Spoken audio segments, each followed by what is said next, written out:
젊은 사람이 오면은 저도 한때 그런 때가 있었는데 안 믿겨지시죠? 자, 여러분들 오늘 이제 예배도 좀 이렇게 분위기를 바꿔보고 새해가 됐으니까 좀 뭔가 이렇게 새롭게 하는 그런 마음을 주셔서 여러 가지 생각을 했어요. 일단은 여러분들 예배 전 찬양이 아쉬운데 제가 개인적으로 성대가 약해요. 그래서 찬양하고 나면 어렵습니다. 말씀을 좀 할 때. 그래서 고민 끝에 한 1년은 그래도 하고 그렇게 했는데 여러분들 한 해를 보내고 한 해를 이 다음 해가 온다는 건 인간들이 사람이 만들어낸 시간의 개념이잖아요. 하나님이 볼 때는 뭐 그게 1년, 2년, 뭐 이렇게 10년 뭐 가는 게 그게 대단하겠습니까? 근데 우리는 늘 지난 시간을 보내고 새로운 것을 만든다는 그런 기대가 있는 요 시간을 보내고 있잖아요. 그래서 여러분들 요 시간에 기대하는 마음으로 올 한 해를 시작하실 텐데 어떻게 여러분들과 올해 2018년은 영적 여정을 같이 함께 예수님과 걸어가야 될지 고민을 하다가 여러분들 칼럼 읽어보셨어야 하겠지만 저희 교회에 절실히 필요한 게 기도와 말씀과 그리고 예배로 회복하는 거예요. 가장 기본적인 얘기인데 왜 그걸 말씀드리냐면 여러분들 이미 다 한글 다 뗀 어른들한테 다시 한글 공부하자는 것과 마찬가지인 것 같은데 여러분들 다 복잡한 걸 다 여러분들 딱 치워버리면 우리의 신앙생활의 가장 중요한 기본적인 것들을 든든하게 세우지 않으면 나머지 것들은 여러분들 우리에게 어떻게 보면 그렇게 의미가 없는 거예요. 그렇게 든든히 세워놔야만 그 다음에 뭔가를 쌓아갈 수 있겠죠. 우리의 신앙도 어떻게 할 수 있어요? 더 성숙해질 수 있겠죠. 그래서 오늘부터 일을 한다는 제가 기도에 대한 이야기를 하려고 합니다. 기도에 대한 이야기. 마태복음 6장은 여러분 잘 아시겠지만 예수님께서 우리에게 갖춰주신 주기도문, 주님의 기도가 담겨져 있는 본문입니다. 여러분 기도에 대한 강조는 여러분 신앙생활을 시작하면은 대부분 그러죠. 기도해야 됩니다. 처음에 제가 교회를 처음 가서 신앙생활하는데 기도해야 된다는데 기도라는 개념을 확 와닿지 않는 거예요. 늘 기도하라고. 그래서 제가 고등학교 때 제가 고등학교 2학년 때 처음 교회를 가서 하나님을 만났는데 하나님 만난 게 수련회 가서 여름에요. 그러고 나서 이제 기도를 하려고 했더니 방법이 없어요. 잘 가르쳐준 분도 없고 무조건 하라고 그래서 새벽 예배를 무조건 나갔어요. 그래서 저희 중고등부 학생들 중에서 제일 어린 친구가 일어나갖고 집을 돌아다니면서 깨워갖고 새벽 예배를 다녔어요. 졸린데 뭐 기도가 됐겠습니까마는 그때 그 기억이 지금까지 남아있어요. 왜냐하면 그렇게 간절히 기도하는 것을 배우려고 노력했던 기억이 나요.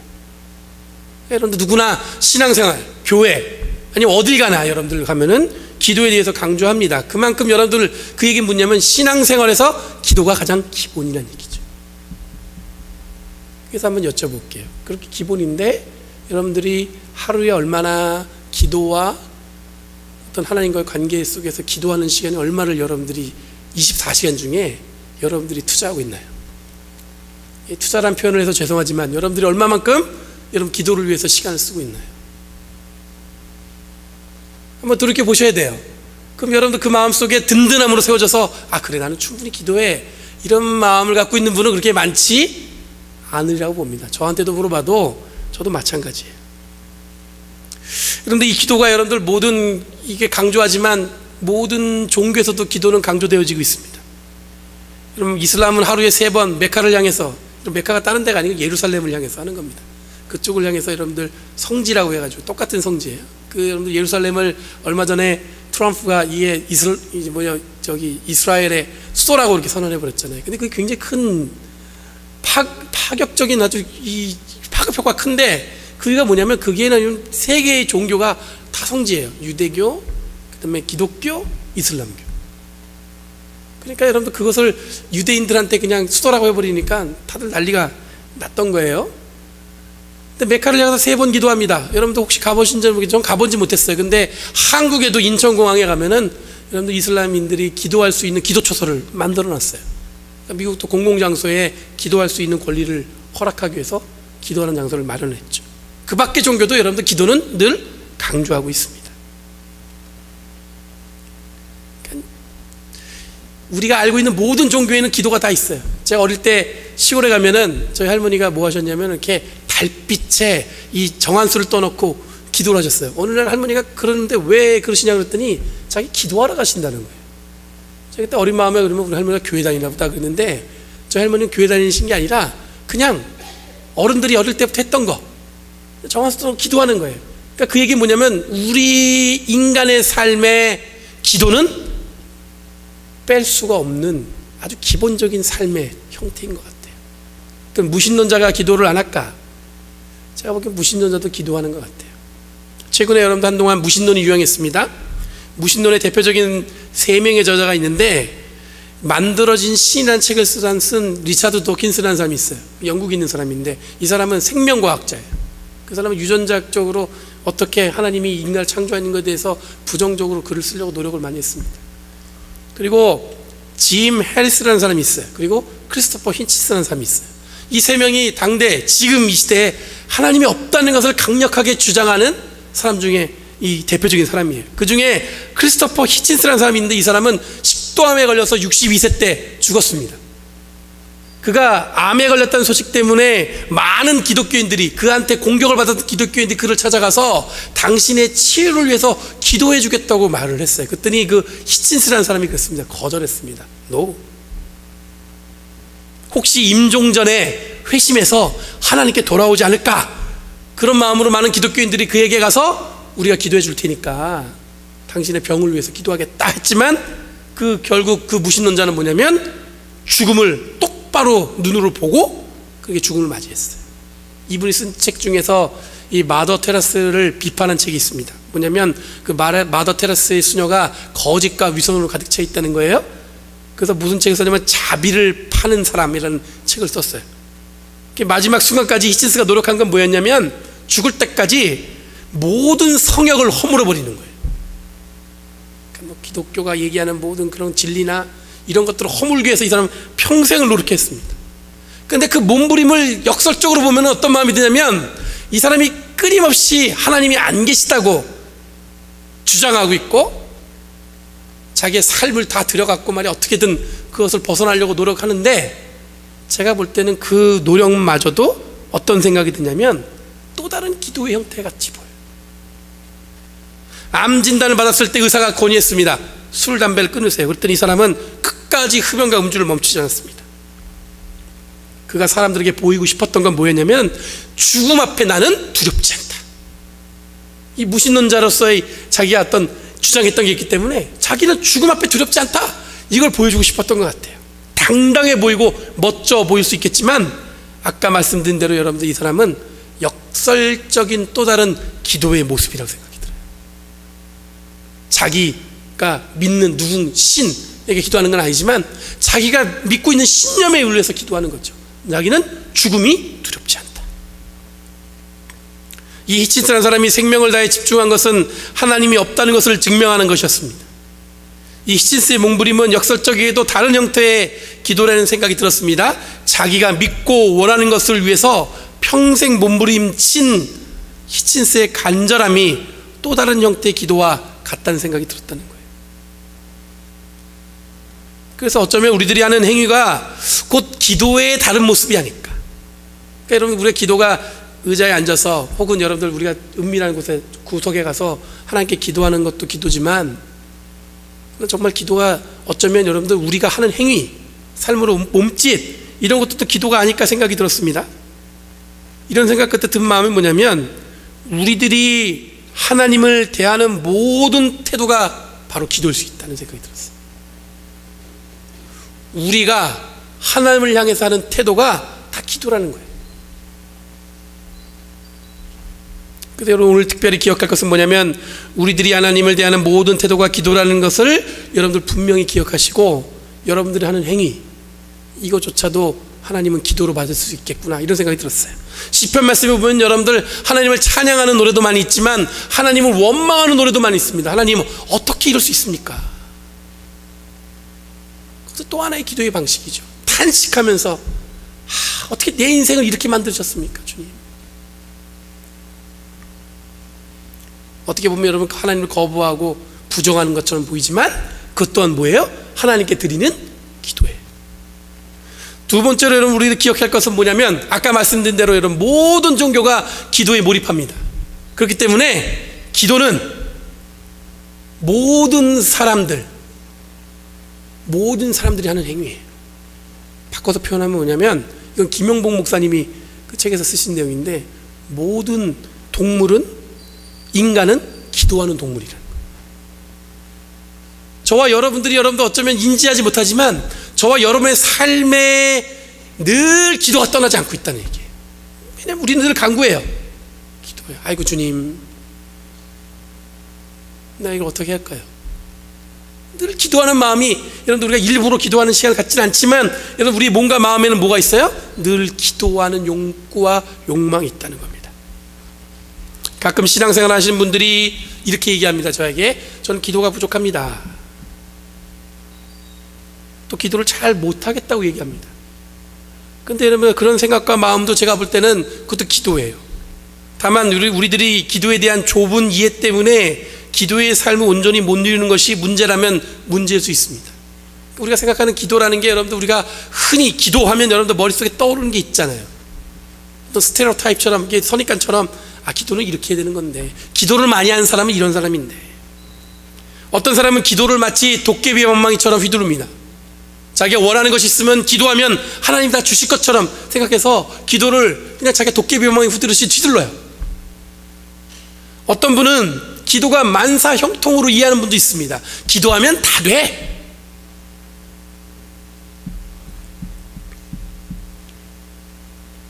여러분 이거는 여러분 기도에 대한 정의를 굉장히 좁게 만드는 거예요. 기도는 단순히 우리의 욕망을 표출하는 데 사용되는 것이 아닙니다. 여러분 더 정확하게 설명하면 여러분 기도와 간구를 구별할 수 있어야 돼요. 여러분 기도는 뭐 하는 거냐면 하나님의 음성을 듣는 게 목적이에요. 우리가 한자리 간절히 기도하는데 그 기도하는 것은 뭐냐면 그 이유가 뭐냐면 하나님이 우리에게 말씀하신 거 들으려고 노력하는 게 기도입니다. 근데 간구는 뭐냐면 간절히 구하는 거예요. 내가 원하는 게 있잖아요. 여러분들이 간절히 소망하는 게 있잖아요. 그건 간구예요. 냉정하게 얘기하면 기도가 아닙니다. 하나님께 구하는 거죠. 그 두 가지를 구별하면서 기도 생활을 하셔야 된다는 얘기예요. 그래서 여러분들 마치 기도가 내가 기도하면 모든 게 다 돼. 여러분 실제로 여쭤볼게요. 여러분 제가 기도했는데 그게 100% 다 이루어졌어요?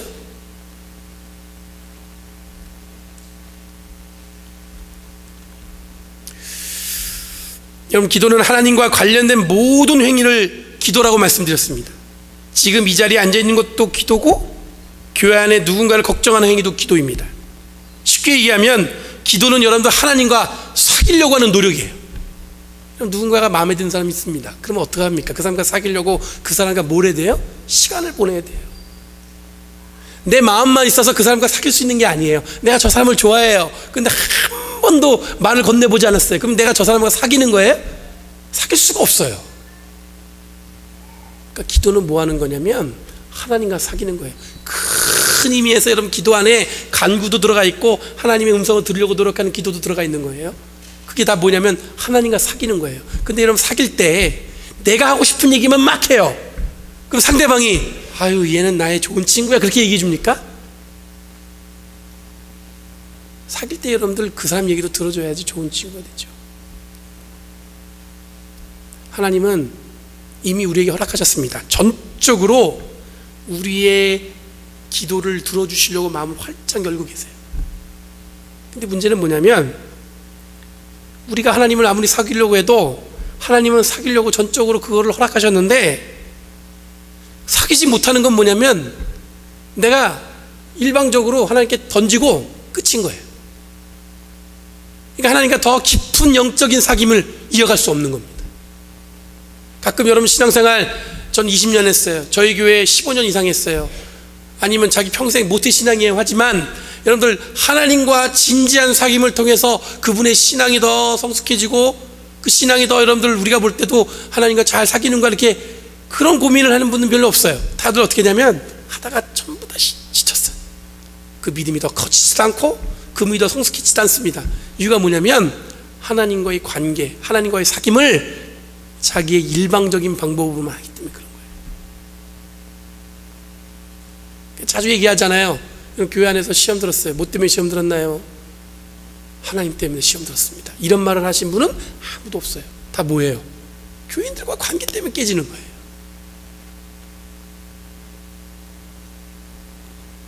그게 하나님과 사귐이 있어서 여러분들 중요한 겁니까? 아니, 어느 정도는 중요하죠. 근데 그 전부는 아니라는 거예요. 사람 때문에 문제가 됐다면 여러분들 우리가 하나님과 사귀는 것처럼 그들과 사귀는 것도 여러분들 뭐예요? 기도하는 거라고 말씀드린 것처럼 누군가 관계할 때 여러분들 그건 뭐 하는 거예요? 기도하는 거예요. 지금 함께 우리가 애찬합니다. 먹고 마시는 거에 너무 시간 쓰는 거 아니에요. 그때도 우리가 관계하면서 뭐 하는 거예요? 기도하는 거예요. 거룩한 사귐. 세상은 웃고 떠들고 먹고 남의 이야기하고 그러지만 우리는 뭐예요? 같이 앉아서 거룩한 사귐. 집사님, 그 얘기 들어보니까 내가 기도하겠다는 생각이 드는데 집사님 위해서 기도할게요. 그게 우리의 대화의 결말이 되어야 된다는 얘기예요. 그 얘기 들으니까 너무 감사하네요. 저도 하나님께 감사해요. 여러분, C.S. 루이스라는 이 철학자가 있습니다. 우리에게 알려진 건 소설가로 알려져 있습니다. 나니아 연대기를 쓴 사람이고, 원래 이분의 잡은 뭐냐면 캠브리지 대학에서 이 철학을 가르쳤던 분이에요. 이분이 굉장히 독실한 성공의 성도인 신자인데 이분이 소설로 굉장히 유명해요. 나니아 연대기 뭐 이러면서 영화로도 만들어지고. 이분이 인간에 대한 두 가지 가능성을 얘기했습니다. 첫 번째 뭐냐면, 하나는 동물적 차원으로 전락할 가능성이 있대요. 인간이 완전히 동물처럼 그냥 개, 소, 돼지처럼 전락할 가능성이 있고, 두 번째 뭐냐면 하나님 차원으로 높이 솟아오를 가능성이 있다는 거예요. 극과 극이죠. 인간에게 두 가지 여러분들 보면 이 가능성이 있는데, 하나는 정말 동물처럼 그냥 밑바닥으로 주저앉을 수 있고, 하나는 뭐냐면 하나님과 같이 저기 더 성숙한 그런 신앙을 가질 수 있게 된다는 겁니다. 그런데 여러분도 잘 아시겠지만, 이미 답은 아시겠지만, 하나님과의 관계를 성숙하게 할 수 있는 방법은 뭐예요? 하나님과의 사귐을 잘하면 되는 거예요. 우리는 하나님과의 사귐을 통해서 우리들은 동물적 차원에 머무는 것이 아니라 하나님의 차원으로 솟아오를 수 있는 가능성이 놓이게 되는 거예요. 그러니까 저와 여러분들이 다 어떤 가능성이 있냐면, 하나님과 깊은 사귐을 통해서 하나님 차원으로 우리의 영혼을 높이 솟아올 수 있는 그런 차원에 있다는 거예요. 지금 우리가 감히 그러니 여러분, 기도의 능력은 우리를 더 성숙하게 만들어가는 거룩한 행위입니다. 우리를 더 성숙하게 만들어가고, 우리를 더 여러분 특별하게 만들어가는 건 여러분들 우리가 잘생겨서 되는 것도 아니고요, 우리 힘이 있어서 되는 것도 아니고요, 뭐예요? 기도를 통한 거룩한 능력으로 가능하다는 겁니다. 오늘 읽은 본문은 여러분, 예수님께서 우리에게 물려주신 중요한 유산입니다. 직접 너희는 이와 같이 기도하라 이렇게 말씀하셨어요. 그러면서 주님의 기도, 혹은 주기도문을 기억하는 이 기도문은 우리의 기도의 방향을 설정해 줍니다. 여러분, 기도의 가르침이 있기 전에 오늘 본문을 읽지 않았지만 그 앞에 내용이 뭐냐면, 예수님이 구제의 행위에 대해서 이야기합니다. 그리고 기도에 대해서 이야기하는데, 구제할 때나 기도할 때나 뭐라고 얘기하시냐면, 예수님께서 외식하는 자들처럼 눈에 보이기 위해서 구제나 기도를 하지 말라고 얘기하고 있어요. 그처럼 눈에 띄려고 말이야 막 기도하는 것처럼 기도의 모양을 갖추지 말라는 거예요. 구제도 조용히 해야 되는 거지, 그걸 막 티나게 막 주는 거를 여러분 티내지 말라는 겁니다. 아까 말씀드린 대로 하나님을 향한 행위는 모두 기도라고 말씀드렸습니다. 하나님과 사귀는 행위라고 말씀드렸어요. 그러니까 여러분, 구제하는 것도, 또 주기도문 이후에 나오는 금식에 대한 행위, 이 모든 것들을 다 예수님 뭐라고 보냐면 기도의 하나의 똑같은 흐름으로 보고 있어요. 그러니까 여러분, 우리가 교회에서 하는 모든 행위도 다 뭐예요? 기도 행위와 마찬가지인 거예요. 구제하는 것도, 남을 위해서 뭘 하는 것도 여러분 다 구제예요. 금식하는 것도 구제입니다. 기도입니다. 이게 다 기도예요. 사람들에게 드러내기 위한 모든 행위는 여러분들, 그런데 예수님께서 말씀하시기를 적절한 기도 행위가 아니라는 거예요. 지금 제가 아까 말씀드린 대로 몇 주에 걸쳐서 이야기하겠지만 마태복음 6장 전체는 기도의 삶을 위한 바른 지침을 보여줍니다. 주님의 기도를 알려주기 전에 예수님은 우리의 기도의 방향을 설정해 주십니다. 남에게 보이기 위해서 하는 행위는 그 욕망의 방향이 자신을 돋보이기 위한 것에 그 욕망의 끝이 정해져 있는 거예요. 아유, 자랑하고 싶은 거 많죠. 살면서 자랑하고 싶잖아요. 저만 그런가요? 저도 자랑하고 싶은 거 많아요. 근데 여러분, 기도조차도 내가 사람들 앞에 눈에 보이고 구제하는 것조차도 사람 눈에 보이게 하는 것은 뭐냐면 그 욕망의 끝은 결국에 어디예요? 누군가를 돕겠다는 것에 관심 있는 게 아니라 그 욕망의 끝은 누구를 통해 있는 거예요? 바로 나 자신을 향해 있다는 거예요. 그래서 예수님께서 그 나를 자신으로 향하는 방향은 잘못됐다고, 그러지 말라고 말씀하시는 거예요. 그래서 여러분, 오늘 읽지 않았지만 이제 다음 주 계속 이어나가서 읽을 텐데, 주기도문을 제외한 가장 중요한 기도의 태도는 뭐냐면 은밀한 중에 기도하라는 게 예수님의 말씀이에요. 은밀한 중에. 그럼 이 은밀함이 또 우리를 굉장히 혼란스럽게 만듭니다. 그러면 숨어서 하라는 얘기인가? 그게 아니라 바로 기도의 욕망의 끝이 자기네 자신이 아니라 하늘을 향하라는 의미예요. 이에 대해서 예수님은 명확하게 말씀하십니다. 여러분, 기도의 마음만 있다면, 구제의 마음만 있다면 이미 그 기도가 어떻게 됐다고요? 하늘에 닿았다고 말씀하고 있어요. 우리가 여러분들 기도하는 마음으로 간절히, 여러분들 우리가 누군가의 마음을 돕겠다는 마음이 간절히, 또 여러분들과 함께하는 것을 기쁨으로 간절히 있다는 그 마음이 있다면 그 마음은 어떻게 된 거예요? 이미 하늘에 닿았다는 거예요. 그러니 그것으로 충분하다는 겁니다. 은밀한 중에 기도하라, 이거는 뭐냐면 정말 저 꽁꽁 숨어갖고 아무도 보지 않는 곳에 기도하라, 그 얘기 아니라 그 기도의 방향이 뭐냐면, 사람들이 보이는 거는 욕망의 끝이 자기한테 향하는 거니까, 은밀함은 뭐냐면 이미 기도함을 통해서 누구를 향했어요? 기도가 하늘을 향했다는 거예요. 오늘 말씀을 정리해 볼게요. 첫 번째로, 하나님을 향한 모든 행위가 기도입니다. 기억하셔야 돼요. 우리가 지금 하는 행위가 다 뭐예요? 기도입니다. 여러분들 성도들과 관계하는 것도 다 뭐예요? 기도입니다. 구제와 금식, 우리들이 교회에서 하는 행위는 물론이고 예수를 믿는 사람으로서 하는 행위는 모두 하나님과 관계된 행위이고, 그것이 뭐예요? 다 기도입니다. 어저께 여성교회 모여갖고 정말 맛있게 밥을 드셨더라고요. 우리 집사람이 영수증을 찍어 왔어요. 뭘 먹었는지 저한테 자랑하려고. 네? 그리고 테이블에 사진 찍었는데 어찌나 행복해 보이시던지 얼굴이, 남편들 없이 테이블에 둘러앉은 여자분들의 모습이 해피해 보이더라고요. 야, 남자가 없으니까 해피해요. 애들도 없으니까 해피해요. 얼마나 기뻐 보이든지. 근데 여러분, 그 자리도 뭐 하는 자리였어요? 기도하는 자리였어요. 우리가 여성교회라는 이름으로 무언가를 하는 거잖아요. 기도하는 거예요. 두 번째로, 여러분, 그러므로 기도는 하나님과 사귐이라고 표현할 수 있습니다. 그러니 일방적으로 하는 행위가 기도일 수 없습니다. 내 얘기만 하는 게 들으면, 간구만 하면 기도가 완성이 되는 게 아니에요. 하나님의 음성을 들으려고 노력해야 된다는 얘기입니다. 만사 형통식으로 기도를 이해하면 기도의 깊은 의미를 알지 못하는 것입니다. 아, 기도했더니 다 됐어? 기도했더니 안 되는 것도 있어요. 이런 기도하는 사람도 고통받을 수 있고, 기도하는 사람에게도 고난은 똑같이 찾아옵니다. 기도하는 사람만 여러분 그 고난이 비껴가는 게 아니에요. 기도하는 사람한테도 똑같이 힘든 상황이 발생합니다. 하지만 다른 건 뭐냐면, 고난과 고통 중에 우리는 하나님과의 사귐을 끊지 않고 계속 이어가는 게 다른 거예요. 계속. 그것이 다른 겁니다. 세 번째로, 예수님께서 기도하는 사람의 기본적인 행위는 그 욕망의 끝이 어디로 향한지를 정확하게 알아야 된다고 얘기하고 있습니다. 기도의 끝이 어디로 향하느냐. 누군가에게 보이기 위한 행위는 자신을 향한 욕망의 결과입니다. 기도의 이유가 오직 자기 자신에게만 향한다는 것은 여러분 불행한 거예요.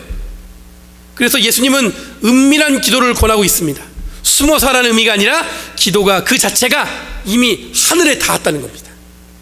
그러니까 여러분, 우리가 하는 것, 이미 우리 마음, 누군가를 쓰는 마음 다 하늘에 닿았다는 얘기입니다. 여러분 계속해 봐야겠지만 1월 한 달로 끝날지 2월달까지 갈지 모르겠습니다. 여러분 기도에 대한 말씀을 계속 이어갈 텐데, 다른 것은 몰라도 우리들이 하는 행위가 전부 기도의 행위라는 것을 기억하시기 바랍니다. 여러분이 봉사하는 자리, 여러분이 속회로 모이는 자리, 그리고 여러분들의 이름, 교회 이름으로, 내가 성도라는 이름으로, 혹은 내가 예수 믿는 사람으로서 일하는 여러분의 직장, 여러분의 삶의 모든 자리가 다 뭐하는 자리예요? 기도하는 자리예요. 옆에 있는 사람을 향한 태도도 우리가 말하는 것은 모든 것이 다 뭐예요? 우리가 교제하는 것 다 기도입니다. 2018년 한 해 여러분 우리가 기도 생활이 잘했다, 이 얘기가 뭐냐면 옆에 있는 사람과의 관계도 잘했다. 가족 간의 관계도 마찬가지입니다. 내가 이 사람과의 관계를 잘했다. 한국에 가면 여러분 태백산이라는 산이 있어요. 저기 태백시라고 해서 강원도에 있는데, 그 산에 가면 예수원이라는 기도원이 있습니다. 그 대천덕 신분 한 분이 그거를 1965년에 가서 통나무로 하나씩 읽다가 이게 제법 유명해졌습니다. 이분이 원래는 장로교 선교사 아들로 태어났는데 미국에서 신학 공부를 마쳤어요. 그리고 나서 장로교 선교사로서 선교 사역을 하려고 했는데, 그 장로교 선교 방향하고 자기가 원하는 거 맞지 않는 거예요. 그래서 어떻게 했냐면 성공회로 이 사제로 바꿉니다. 그러고 나서 한국에서 뭘 했냐면은, 지금 여러분 성공회 신학대학교라고 해가지고 부천에 가면 있는데, 그 학교를 재건하기 위한 신학교 교수로 가요. 그리고 나서 그 학교를 잘 마치고 1965년에 그냥 산으로 갑니다. 가서 통나무를 짓고 사람들이 그곳에 와서 쉴 수 있고 기도할 수 있는 곳을 처소를 만들어요. 그 예수원에 가면은 그 일과가 있는데, 그 일과표가 딱 적혀 있는데 뭐라고 했냐면 기도가 노동이요 노동이 기도라고 써 있습니다. 그 뭐냐면 스가랴 4장 6절 말씀이 이렇게 되어 있습니다. 힘으로도 되지 않고 권력으로 되지 않으며 오직 나의 영으로만 될 것이다. 하나님이 스가랴에게 주신 말씀이에요. 힘으로도 되지 않고 권력으로 되지도 않고 오직 나의 영으로만 될 것이다. 그 말씀에 이분이 어떤 인사이트를 얻어갖고 거기다가 기도가 노동이요 노동이 기도라고 써놨어요. 지금 그분이 돌아가셨어요. 그리고 그 아들이 66세인데 그분이 그걸 관리하면서, 미국 사람이에요. 그분도 그곳에 살면서 태백산에 있는 예수원을 가꾸고 있습니다. 그 힘이 어디서 시작했냐면 기도예요. 기도. 근데 그 기도가 어디서 근거한 거냐면 스가랴 4장 6절 힘으로도 되지 않고 권력으로 되지 않으며 오직 뭐예요? 나의 영으로 될 것이다. 그러니까 여러분 기도는 우리에게 힘이고 권력입니다. 신앙생활하면서 여러분들 예수 믿는 것 어디서 힘이 옵니까? 기도에서 힘이 오는 거예요. 잘 먹어서? 아니에요.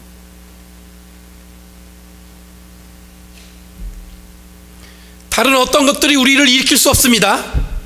그러니 당연히 교회도 힘으로도 안 되고 권력으로 되는 것도 아니며 뭘로 세워져야 되냐면 기도로 세워지는 거예요. 교회 통장에 밸런스가 얼마 남아있는 게 우리를 위로하는 게 아니라는 거예요. 세상은 요즘에 여러 가지 힘이 존재합니다. 권력이 존재합니다. 하지만 교회는 그것이 우리에게 힘인 척할 수 없어요. 권력인 척할 수 없어요. 오직 무엇만 힘이 될 수 있냐면 주님께 기도하는, 그걸 통해서 얻어지는 하나님의 놀라운 역사, 그것을 기대하고 소망하는 것이 온전한 믿음의 사람인 줄 여러분 기억하시고, 2018년 지금까지 지난 한 해 돌아보면 감사한 거 많으시죠? 주님이 함께 하셨던 거 많으시죠?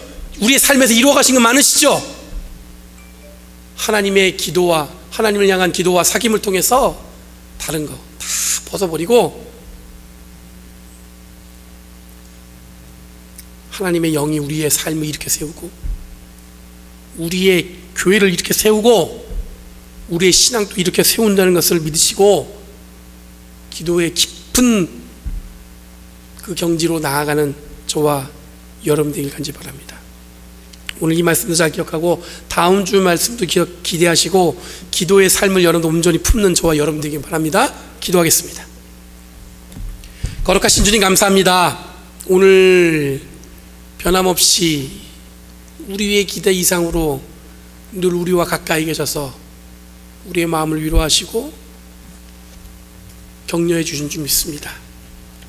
주님, 저희가 이 시간에 간절히 깨닫는 것은 우리의 삶의 모든 행위가 기도임을 기억하게 해주시고, 그러므로 말미암아 하나님 우리의 삶과 행동이 온전히 하나님께로 그 욕망의 끝이 정해질 수 있도록 좀 이끌어 주셔서 이젠 더 이상 머뭇하지 않고 하나님의 은혜의 손길에 하나님 끌려가는 우리 인생이 될 수 있도록 주여 인도하여 주셔서 항상 주님이 이끌어 주시면 감사드리며, 주님의 영으로 이 모든 것이 세워줌을 싸우니 다른 것 기대하지 않고 오직 하나님 나라를 향해 우리의 몸과 마음을 돌릴 수 있는 저희를 되게 하여 주셔서 감사드리며 예수님의 이름으로 기도하옵나이다.